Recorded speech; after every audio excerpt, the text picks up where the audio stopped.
Hello mga kapresko, this is Sage Eli, and today's video, tuturo ko sa inyo ang refrigerant cycle. Wala pa pala nakasulat, but it's just So, drawing ko muna yung refrigerant cycle So, first of all mga kapresko, tuturo ko muna yung four main components ng ating refrigerant, which is the compressor, condenser coil, expansion device, and evaporator coil. So, tuturo ko kung ano yung mga ginagawa nila o yung mga function nila. So, si compressor is taga-compress. From the word itself, compress. So, dito sa condenser coil, which is from the word itself din, na ang ginagawa niya is kino-condense niya yung ating refrigerant from vapor to liquid. The next is the evaporator coil. So, ang ginagawa ng evaporator coil ay pinag-evaporate niya yung liquid refrigerant into vapor refrigerant. So, and the expansion device, ginagawa niyan yung yung mainit na refrigerant na liquid, ginagawa niyang malamig. Pinapababa niya yung temperature at yung pressure. So, let's start from the compressor. So, ito yung ating compressor. So, ang refrigerant na galing sa evaporator coil ay i-compress niya. So, magiging output ng ating refrigerant, or kung tawagin nila kasi Freon.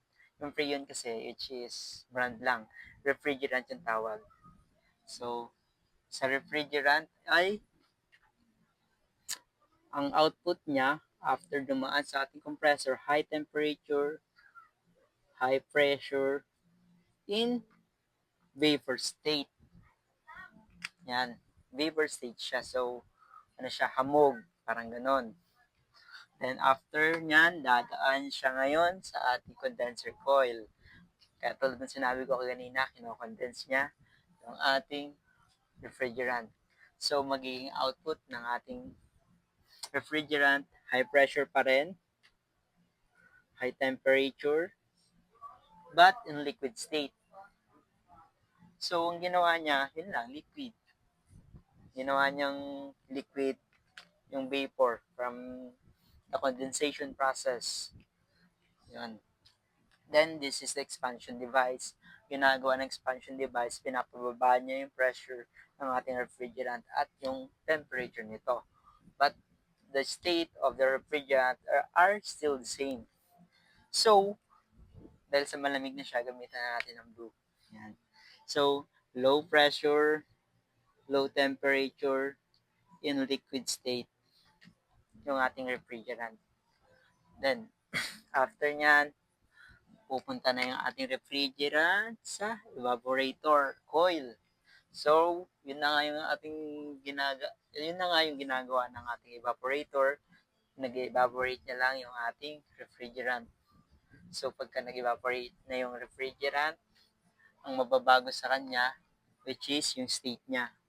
So, from low pressure, low temperature, but in vapor state. So, yun lang naman ngayon yun lang naman yung refrigerant cycle. So, na lang muna ngayon mga kapresko.